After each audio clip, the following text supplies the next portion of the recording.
एक बार की बात है, मोटू पतलू दोनों साथ साथ रहते थे।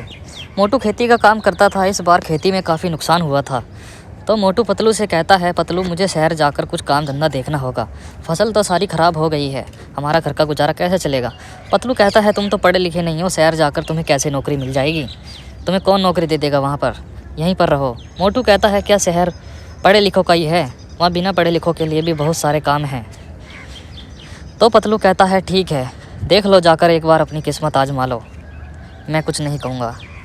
पतलू से बात कर फिर मोटू शहर की ओर निकल देता है और वह बस पकड़कर शहर निकल जाता है। काफ़ी दिन तक तो उसे स्टेशन पर ही सोना पड़ता है, क्योंकि उसे कोई काम नहीं मिलता। एक दिन उसको एक सरदार जी मिलते हैं और उसे काम की कहते हैं मेरे पास काम है। मोटू कहता है, मैं कोई भी काम कर लूँगा, लेकिन काम ईमानदारी का होना चाहिए। सरदार जी कहते हैं, हाँ ईमानदारी का ही काम है बिल्कुल। मोटू कहता है, कोई बात नहीं, आप मुझे बताओ क्या काम करना है। फिर वे सरदार जी मोटू को एक हवेली पर लेकर जाते हैं, जो काफ़ी दिनों से बंद पड़ी थी और काफ़ी पुरानी थी। सरदार जी कहते हैं, मोटू तुमको यहाँ पहरेदारी करनी है। कुछ ही दिनों में इस हवेली पर काम होना है, जब तक ये खाली रहेगी, जब तक तुम्हें इसकी रखवाली करनी है। और यहाँ किसी से फालतू बात नहीं करनी, कोई कुछ भी पूछे तुम्हें कोई जवाब नहीं देना, बस अपने काम से काम रखना है। सरदार जी की बातें सुनकर मोटू कहता है, सरदार जी आप चिंता ना करें, मैं बिल्कुल अच्छे से अपना काम करूँगा। और वह अपना चौकीदारी का काम शुरू कर देता है।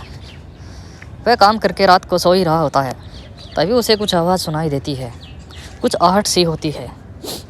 मोटू उठ जाता है और सोचने लगता है, यहाँ तो दूर दूर तक कोई नहीं आता जाता, ये किसकी आहट है।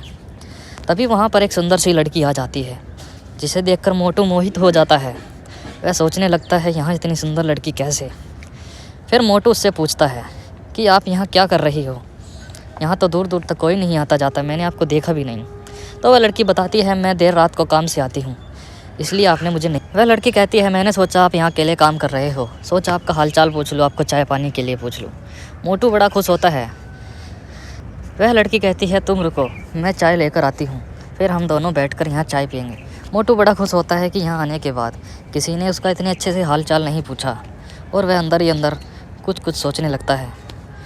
और तभी वह अपने आप को संभाल कर उस लड़की से कहता है कि नहीं, कोई ज़रूरत नहीं है। लेकिन लड़की नहीं मानती और चाय ले आती है।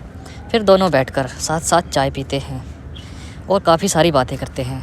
धीरे धीरे मोटू की उसकी लड़की के साथ दोस्ती बहुत अच्छी हो जाती है और उन दोनों में काफ़ी प्यार बढ़ जाता है। एक दिन मोटू कहता है कि मुझे 1 महीना हो गया यहाँ पर आए, मुझे अब घर जाना होगा, पतलू मेरी फ़िक्र कर रहा होगा। तो लड़की कहती है, तुम्हें पतलू की ही फ़िक्र है, मेरी तो फ़िक्र है ही नहीं, मैं तुम्हारे बिना कैसे रहूँगी। मोटू कहता है, मुझे तुम्हारी भी फ़िक्र है मेरी जान, मैं जल्दी ही वापस आ जाऊँगा, चिंता मत करो। वह लड़की मोटू को रोकती रहती है, लेकिन मोटू चला जाता है और घर जाकर भी मोटू उसकी यादों में खोया रहता है। उसे कुछ समझ नहीं आता और वह तभी शहर जाने के लिए तैयार हो जाता है। पतलू को शक होता है और कहता है, तुम तो 15 दिन बाद जाने वाले थे, 2 दिन में ही तुम शहर कैसे जा रहे हो, कुछ गड़बड़ है क्या। मोटू कहता है, नहीं भाई, ऐसी कोई बात नहीं है, बस मैं काम पर जाना होगा, वहाँ से फ़ोन आ गया कि काम ज़रूरी है, नहीं तो तुम्हें काम से निकाल देंगे। पतलू को मोटू की बातों पर शक होता है, लेकिन वह क्या कर सकता था। पतलू भी मोटू के पीछे पीछे बस में चल देता है। वह सोचता है, मुझे कुछ गड़बड़ लग रही है, कहीं मोटू किसी मुसीबत में ना आ जाए। जहाँ पर मोटू काम करता था, पतलू उसी हवेली के ऊपर जाकर छुप जाता है और देखने लगता है कि क्या चल रहा है। तभी पतलू को नीचे एक चुड़ैल दिखाई देती है, जो खाना बना रही थी।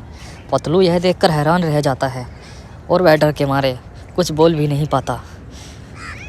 इतने में मोटू वहाँ आ जाता है और पतलू से कहता है कि पतलू भाई, तुम यहाँ कैसे।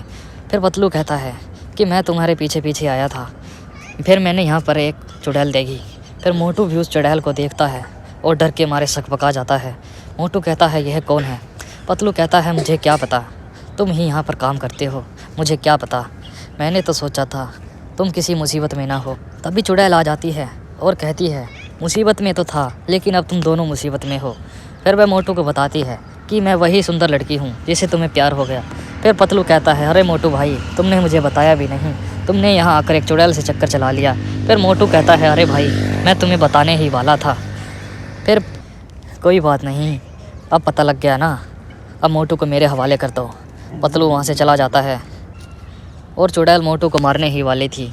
तभी पतलू पीछे से आकर चुड़ैल के ऊपर कुछ छिड़कता है। पतलू के उसके ऊपर वो छिड़कने के बाद चुड़ैल जलने लगती है और थोड़ी ही देर में वह जलकर मर जाती है। फिर मोटू पतलू से कहता है, अरे पतलू भाई, तुमने ये कैसे किया? पतलू बताता है कि मुझे लग रहा था तुम किसी मुसीबत में हो, इसलिए मैं घर से ये भगवान की भभूत लेकर आया था। और इस प्रकार मोटू पतलू की जान बचा लेता है। दोस्तों, कहानी अच्छी लगी हो तो वीडियो को लाइक करें और चैनल को सब्सक्राइब ज़रूर करें।